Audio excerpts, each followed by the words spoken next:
Selamat pagi, selamat siang, selamat sore teman-teman.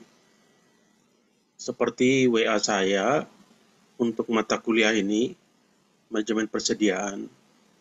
Di chapter yang pertama itu kan dosen lain, bukan saya. Saya baru mulai masuk di pertemuan yang kedua. Ternyata dosen yang pertama itu tidak membuat absen di siakat. Jadi seakan-akan kita hanya bertemu cuma 6 kali. Padahal sebelum UTS seharusnya 7 kali. Dan saya sudah koordinasi dengan pihak akademik dan disarankan agar saya buat video satu untuk chapter yang pertama sebagai pengganti karena tidak ada absen dulu. Jadi saya buat video ini agar teman-teman bisa menyimak dari menit awal, detik pertama sampai terakhir. Disimak, dipahami, kemudian kalau ada pertanyaan boleh di WA, Japri maupun di grup. Ya. Jadi nanti setelah disimak semuanya, baru di grup juga dikirim absen siapa aja nama-nama yang sudah menyimaknya. Baik, kita masuk ke materi kita, yaitu chapter yang pertama ya. Jadi kita sudah sampai di chapter yang ke-7 sebenarnya, tapi karena chapter pertama ini belum diabsen, nggak mau kita harus pelajari di chapter pertama. Saya tidak terlalu panjang saya buat video ini dengan tujuan karena saya nggak tahu apa sudah selesai UTS, tapi paling tidak kita tidak ketinggalan satu chapter. Baik, kita masuk ke awal di manajemen persediaan. Ya. Apa yang dimaksud dengan persediaan? Ya.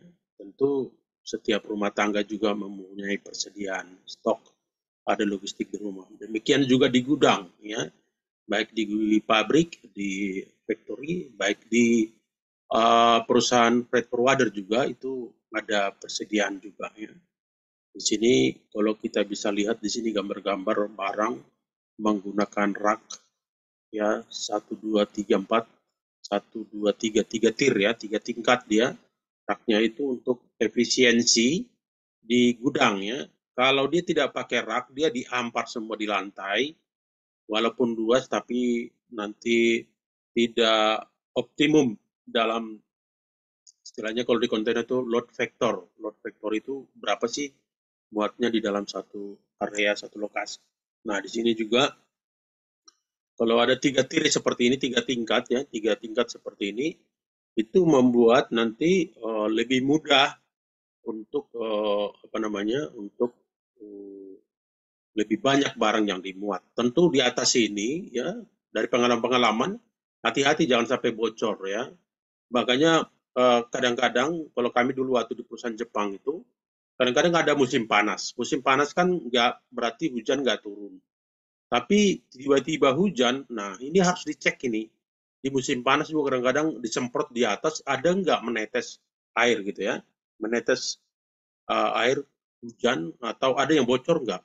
Karena kalau umpamanya bocor, umpamanya hujan semalam-malaman, ini kan banyak kargo yang dari karton, dari kardus gitu. Ini kan kalau kena hujan itu bisa meleleh, hancur, rusak dan itu menjadi kerugian bagi perusahaan.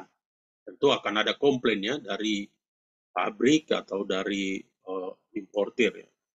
Oke, pengertian persediaan menurut Render dan Stern tahun 1991, inventory is any stored resource that is used to satisfy a current or future need. Raw materials working in process, ini WIP ya, yaitu barang yang masih dalam proses, yang belum selesai, tapi sudah diproses gitu. And finished goods are example of inventory. Jadi inventory itu ada barang yang setengah jadi atau masih dalam proses. Kan umpamanya membuat kursi, ataunya baru selesai setengah ya. Jadi working in process atau WIP itu bisa juga dikategorikan sebagai persediaan. Sementara menurut Billboard, inventory is any idle resource held for future use ya. Jadi ada idle ini artinya teronggok ya, teronggok atau tersedia belum digunakan itu namanya idle ya. Jadi dia itu untuk di sini katakan resource held for future use. untuk digunakan nantinya gitu ya. Jadi sudah ada dulu sehingga ketika tepat mau digunakan tinggal diambil dari gudang. Itu disebut inventory is any idle resource held for future use.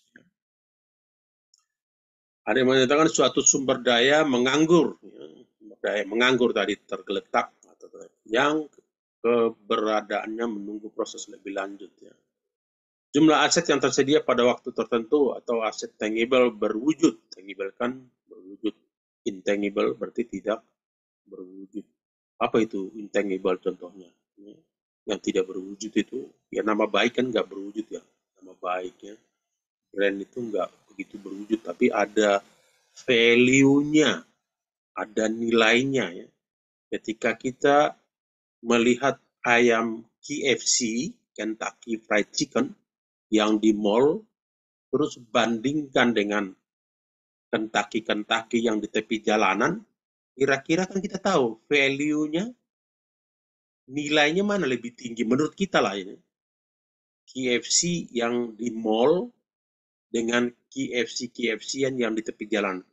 Nah itu namanya intangible, ya, nggak berwujud. Tapi tahu kita value-nya, nilainya. Oh, orang tentu lebih tahu dong berkualitas yang KFC yang di mall-mall itu. Ya. Walaupun nggak 100%, bisa aja lebih enak, lebih baik yang di jalanan. Tapi kita kan sudah punya pemikiran kalau itu value-nya sudah ada kualitasnya ya. Tapi itu kan nggak berwujud gitu ya, nggak ada wujudnya. Ya. Kesimpulannya, persediaan adalah bahan atau barang yang disimpan, digunakan untuk memenuhi tujuan tertentu ya. Di rumah kenapa ada beras, kenapa ada tabung gas, ya. Kenapa ada minyak goreng, tadi. Kenapa dibuat stok kan? Tadi untuk digunakan nanti pada saat-saat tertentu. Anak sudah lapar, bapak sudah lapar, ibunya memasak atau sebaliknya. Ibunya sudah lapar, anaknya memasak. Nah, itu kan perlu persediaan. Jadi tidak kita beli pas dibutuhkan saja. Itu kan bisa memakan waktu, bisa jadi terlambat, dan bisa juga tidak tersedia stok di pasar. Ya. Jadi untuk itu perlu dibuat persediaan. Persediaan ada dua, yaitu dalam sistem manufacture pabrik ya, di luar sistem manufacture itu contohnya tadi di freight forwarder. Freight forwarder atau perusahaan logistik atau supply chain itu punya gudang, tapi barang yang di situ bukan barang dia, tapi barangnya importir atau barangnya eksportir. Kami dulu gudang kami itu digunakan oleh Bristol, ya Bristol yang ada di Pondok Ungu, pabriknya sama yang ada di Karawang. Bristol itu kan terkenal bannya. Yang di stok itu apa? Ada sebagian bahan baku yang dibuat, yang diimpor, ya, entah apanya lah itu bahan bakunya itu nanti dibuat di sini digabung dengan karet-karet getah yang diambil dari perkebunan masyarakat, dicampur, diaduk, entah apalah itu, jadilah ban. Nah, mereka tidak punya gudang sendiri, enggak. Tapi mereka menyewa gudang kami, perusahaan Jepang ya, menyewa gudang kami, taruh stok di gudang itu. Waktu butuh, tarik suruh diantar. Nah pertanyaannya kenapa ya mereka ya mau nyewa gitu ya, menyewa gudang. Kenapa nggak gudang sendiri gitu loh kan? Ada rahasianya itu. Ya. Tapi nanti kalian coba cek di Google kenapa pabrik nggak punya gudang sendiri gitu, tapi menggunakan gudang orang lain. Ya. Apa nggak rugi gitu kan? Apa, bayar bulanan, bayar per CBM, per kubik, per hari, berapa hari kalau sebulan, kali 30 hari ya 0,50 sen US dollar per hari, berarti per 3 kali 30 kalau sebulan, dikali berapa kubik, kalau ada 100 kubik dikali 100, itu harus dibayar sama dia. Ya, CFS charge-nya, biaya gudangnya. Ya. Oke, sini ada sumber jenis persediaan tujuan, supplier ya, supply yang supply ya. Jenis persediaan supplies, tujuannya administrasi, perawatan, produksi. Suppliers ya, persediaan mentah ya, produksi. Sumbernya ya, produksi barang setengah jadi ya. Yang tadi WIP, working process, tahapan produksi supplier atau produksi, barang jadi, customer atau penyimpanan ya. Oke, di sini suppliers adalah barang persediaan yang dibutuhkan menjalankan fungsi organisasi sehari-hari, tidak menjadi bagian dari produk akhir. Contohnya di sini ada ya, MRO, maintenance, repair, and operating, ya, suppliers. Raw material atau bahan baku, bahan mentah. Apa sih bahan baku tadi? Kalau untuk bahan kan bahan bakunya itu getah, ya, getah apa ya bahasa apa itu getah itu. Nah, tapi kalau Indomie apa sih bahan bakunya? Tentu ada cabai, ada bawang, ada tepung seperti itu ya. Kalau kursi, apa sih bahan bakunya? Kalau dia apa mungkin rotan, lem, paku, dan lain. Kalau sepatu, apa sih bahan bakunya tergantung sepatunya. Seperti kulit ya, sol sepatu, ya, lem, terus kemudian benang untuk tali sepatu dan lain-lain ya. Jadi itu raw material ya. Di sini dikatakan contohnya di sini membuat perabotan rumah tangga, kayu, cat, bahan mentah lainnya untuk dapat menghasilkan kursi atau perabotan rumah. Tadi ini sudah saya terangkan barang setengah jadi atau WIP yang belum jadi ya. Barang jadi yang sudah finish, sudah selesai, sudah dikotak, sudah di gudang, tinggal dikirim kepada customer. Tentu kalau customernya di luar negeri dilakukan ekspor. Ya. Jenis persediaan atau luar sistem manufaktur ya. Sini dikatakan secara umum persediaan di luar sistem manufaktur ya dibedakan beberapa jenis inventory operational ya, operational inventory itu digunakan untuk menjamin pemenuh permintaan dari pemakai ya. Jadi kan contohnya kalau ada pabrik minyak wangi gitu kan, dia buat stok minyak wanginya. Kalau pas lebaran banyak orang membeli minyak wangi, ya bisa dikeluarkan kalau udah habis di toko gitu. Itu gunanya ya. Inventory penyangga, buffer ya, buffer. Buffer itu kan seperti mobil kan ada apa bempernya itu ya. Yaitu inventory yang digunakan mengantisipasi kelangkaan pasokan barang atau untuk meredam fluktuasi permintaan yang bersifat acak ya. Jadi diantisipasi tiba-tiba naik, kita nggak tahu kenapa tiba-tiba bisa naik permintaan ya. Tiba-tiba turun juga bisa. Tapi bagaimana kita antisipasi itu disebut dengan buffer inventory. Kemudian inventory siklis atau siklus ya, cycle inventory. Inventory yang digunakan untuk menanggulangi lonjakan permintaan yang bersifat siklus, berulang. Contohnya apa? Permintaan ketika musim lebaran, musim haji kan banyak permintaan akan daging. Kemudian musim hujan, permintaan akan mungkin jas hujan. Musim panas, permintaan akan payung, semacamnya. Kemudian kenapa butuh persediaan? Kira kita sudah tahu karena tadi sini ada ketidakpastian ya. Kalau pasti kan ya udah enak gitu, 200 besok, 200 lusa, 200 minggu depan, ya udah tiap hari 200 ya. Ini kadang-kadang enggak, minta 200, minta 300, minta 1000, minta mungkin 100 saja gitu kan. Jadi untuk memenuhi permintaan konsumen, ya udah akhirnya buat stok, dibuat persediaannya. Kemudian ya tentu di sini kadang ketidakpastian pada supply chain tidak hanya muncul dari arah permintaan, tapi juga dari arah pasokan ya. Bisa aja kita butuh, totalnya nggak ada yang memasok gitu ya. Waktu kemarin COVID kan gitu, kita butuh masker nggak ada, ya permintaan sudah banyak tapi nggak ada yang memasoknya, atau ada tapi permintaannya terlalu tinggi ya. Kemudian ketidakpastian pengiriman, harga bahan baku ya, pengiriman juga kadang-kadang tidak pasti kan. Saya kemarin itu ada minta harga ke Aqaba Jordan. Ke Aqaba Jordan saya sudah dapat harganya dari CMA CGM pelayaran. harganya 4.900 US dollar 140 high cube. Ditambah DG karena barangnya berbahaya, DGV 400 dolar ya. 49 tadi ocean freight-nya tambah DGV-nya 400 berarti totalnya 5.300 dolar. Customer saya yang ada di Jordan sudah oke, setuju dengan harga saya. Tiba-tiba saya kontak lagi pelayaran untuk booking, nggak dikasih-kasih. Alasannya apa? Katanya minta konfirmasi dulu dari Jordan, padahal harga udah dikasih. Lama-lama ketahuan, kan sekarang konflik kan di Timur Tengah. Ada Israel berantem sama Palestina, yang ikut Iran, ada yang ikut yang lain. Nah, sehingga ke sana kapal membatasi diri, takut kena bom, takut ditembak. Ya. Sehingga akhirnya pada minggu berikutnya, bukan udah sampai seminggu itu nggak dikasih-kasih space kontainer ke kita. Malah harganya dinaikkan jadi naik 900 dolar. Kalau tadi 5.300, naik 900 dolar jadi 6.200 dolar. Naik 900 dolar dalam seminggu. 6.200 dolar.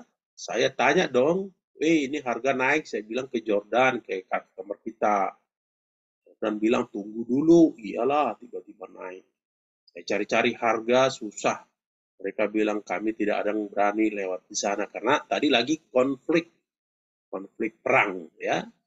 Itu kan ketidakpastian ya. Berarti di sana nanti di Jordan itu waduh nggak pasti barangnya kapan datang naik. Soalnya pada supply chain tidak hanya muncul dari arah permintaan tapi juga dari operasional internal. Tidak pastinya pengiriman tadi, nggak pasti pengirimannya bisa. Kapan saya juga nggak tahu. Udah marah dari sana. Sangat marah sekali ya. Saya nggak tahu kenapa marah. Apa karena kita kemarin itu mengalahkan mereka main bola, Jordan kalah kan? Nggak salah ya. Jadi harga juga bisa naik. Yang tadi, harga tiba-tiba dari 5.300 naik 900 dolar. Gila nggak itu? Jadi kadang-kadang kita, ya kalau itu jasa, kita nggak bisa menimbun kalau jasa. Kecuali kita punya kontrak. Kontrak itu kan berlaku setahun, annual kontrak.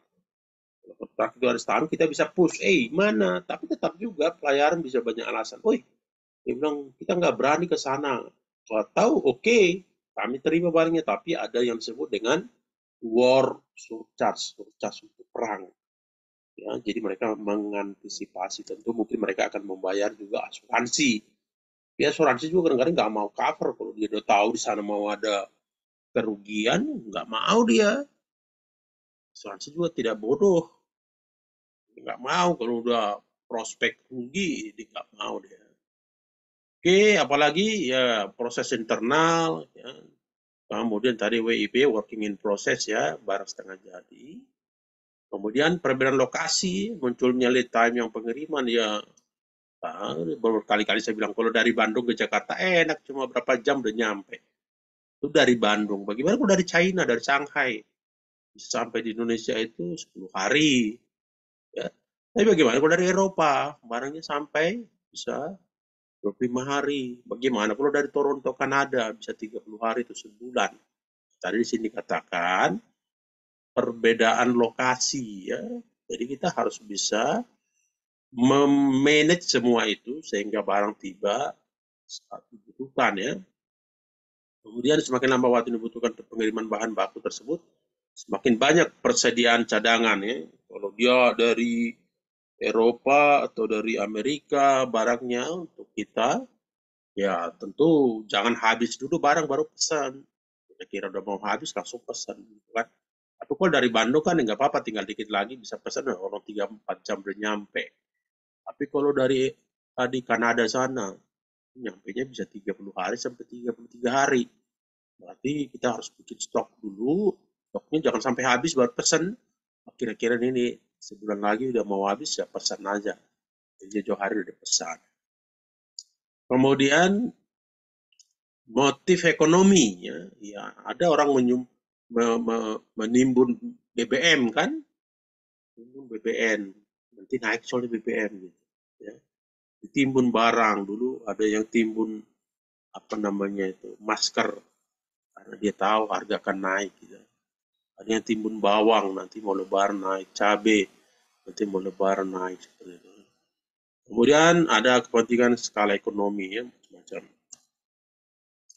motif transaksi ya. Apa sih motif transaksi? Yaitu untuk menjamin pemenuhan permintaan barang.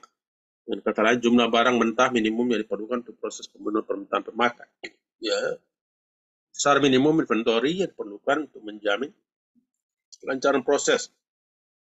Sebenarnya proses ini ada proses di dalam pabrik, tapi juga mereka bisa pemenuhan permintaan dari konsumen ya. Jadi selalu dibuat yaitu minimal kebutuhan barang selama waktu dan juga ancang-ancangnya. Jadi diprediksi gitu. Kalau sekarang kira-kira perlu stok apa ya? Kan gitu. Ini sekarang bulan berapa ini? Sekarang bulan Mei. Mei dalam waktu dekat mungkin ada nggak tahu ya, tapi kayaknya ada banyak perang di sana sini. Itu tentu mempengaruhi juga mata uang kita ya. Jadi orang tahu mau ada perang biasanya juga dolar naik, harga emas naik. Ya. Kalau dolar naik, perang, emas juga bisa. Jadi nggak ngapa-ngapain, tapi itu bisa itu termasuk juga di sini motif berjaga-jaga ya. Kita berjaga-jaga. Wah, nanti kalau ada kerusuhan gimana? Jadi orang dulu tahun 97 98 kan ada kerusuhan waktu Soeharto lengser. Nah, waktu itu orang memborong Indomie karena dia takut nggak bisa tahu kemana-mana gitu. Karena banyak juga yang tutup. Jadi kalau dulu di TikTok itu ada kan apa yang jual di TikTok kosong semua, kosong barangnya. Karena diborong orang, mereka buat stok di rumah. Tadi motif berjaga-jaga. Nah, kalau nggak ada mall yang buka gimana dia belanja kan? Jadi bikin stok dulu beras banyak, minyak goreng banyak. Jadi saat-saat kerusuhan ya, nah serem waktu itu serem.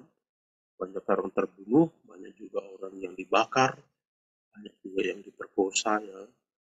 Itu cerita yang suram di Indonesia tahun 97-98 ketika ada krisis moneter dan turunnya Soeharto dari kekuasaan selama 32 tahun. Itu sangat serem, menyeramkan. Mahasiswa turun ke jalan-jalan. Saya berkantor waktu itu di Tamara Building yang ada di Jalan Sudirman, dari Jalan Sudirman. Kami bisa melihat dari atas lantai berapa gitu. Di bawah itu berantem antara mahasiswa dengan polisi, saling pukul-pukulan gitu ya, kita di atas. Jadi orang takut mau ke kantor waktu itu tadi. Motif berjaga-jaga, how to anticipate.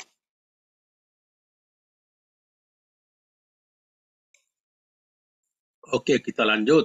Ada juga spekulasi ya, berspekulasi dia. Mudah-mudahan nih, kayak main lotre sebenarnya spekulasi. Mudah-mudahan nih BBM naik, kan gitu. Stok dia BBM. Walaupun kadang-kadang pemerintah menangkap orang yang bikin stok BBM kan, 9 bahan pokok kan nggak boleh ditimbun. Tapi pedagang ya dia banyak akalnya juga gitu kan. Dia pikir saya kan pedagang, saya beli ya saya gitu kan. Bikin stok banyak. Dia tahu berspekulasi gitu kan. Yang pasti bukan yang pasti spekulasi ya. Yang pasti itu kan pas mau lebaran haji itu kerbau, sapi, domba, kambing kan mahal pasti di situ. Itu pasti. Lama ini juga daging sapi pas lebaran pasti naik gitu ya. Cabai. Tapi kalau ini motif berspekulasi ya seperti main saham. Saham ini diprediksi begini ya beli saham. Jadi ada spekulasi. Decouplingnya, operasi perusahaan internal dan eksternal mempunyai kebebasan tanpa tergantung pada dapat meminta pelanggannya. Kemudian persediaan yang diadakan untuk menghadapi fluktuasi permintaan konsumen yang tidak dapat diperkirakan atau disebut fluktuasi naik turun kalau fluktuasi itu. Economic load sizing mempertimbangkan penghematan ya, potongan pembelian ya. Kan kalau beli banyak biasanya kan diskonnya banyak gitu loh ya. Beli satu harganya sekian, beli selusin harganya lebih murah. Maksud saya dihitung fisiknya kan, beli satu dos lebih murah. Abang kan gitu, Pak, nih beli satu box, harganya jadi segini jatuhnya seperti itu maksudnya ya. Antisipasi ya, ada juga orang yang mengantisipasi atau data-data masalah yaitu permintaan musiman ya. musiman. Ini sekarang mahasiswa, iya, kelas 3 SMA mau masuk ke kampus kan, mahasiswa baru. Kenapa kira-kira permintaan akan kos-kosan? Saya kemarin ke Semarang cari kos-kosan untuk anak saya. Waduh, karena anak saya masuk di Undip, saya cari kos-kosannya susah, penuh semua. Aja saya dapat 1,6 juta per bulan. 1,6 juta per bulan. Tapi itu juga saya udah putar-putar di daerah Undip. Ya, saya muter-muter di situ. Saya nggak bawa mobil, saya sewa motor karena bawa mobil susah. Tapi nggak bisa bermutar, manuver dan lain-lain. Saya naik motor, dapat cari sini, akhirnya dapat. Ternyata yang saya dapat itu juga ternyata tidak terlalu dekat dengan fakultas teknik komputer, ya, karena saya diterima di sana di teknik komputer. Jadi antisipasi. Ada juga biaya penyimpanan, ada biaya, kan nggak ada gratis di gudang itu space itu dibayar, ya. Yang tadi saya bilang bisa 0,50 sen US dollar per hari per kubik, ya.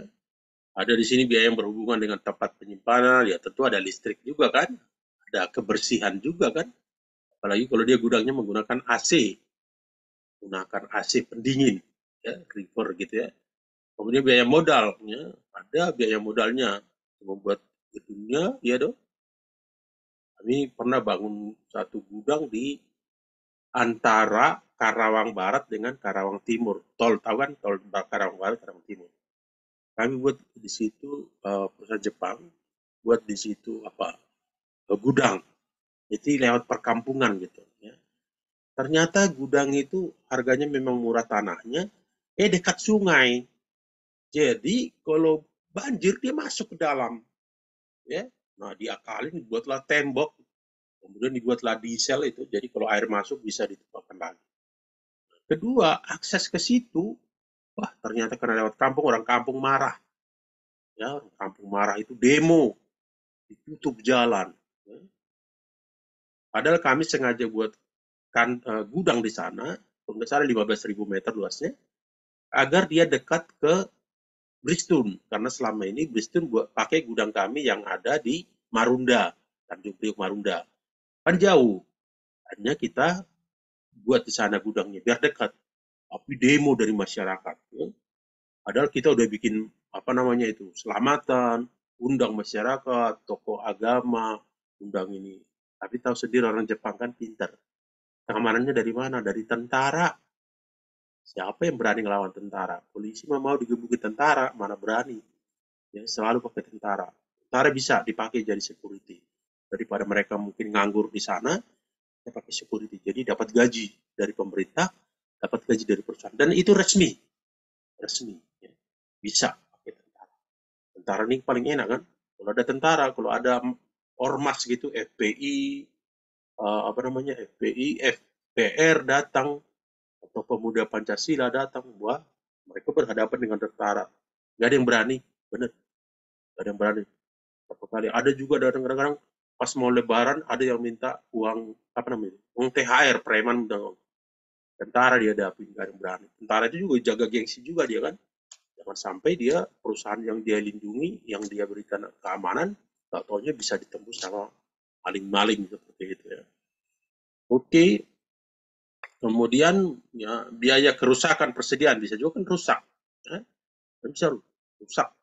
Expired, jatuh, terus kecolok sama gancunya COVID dan lain-lain. Ya.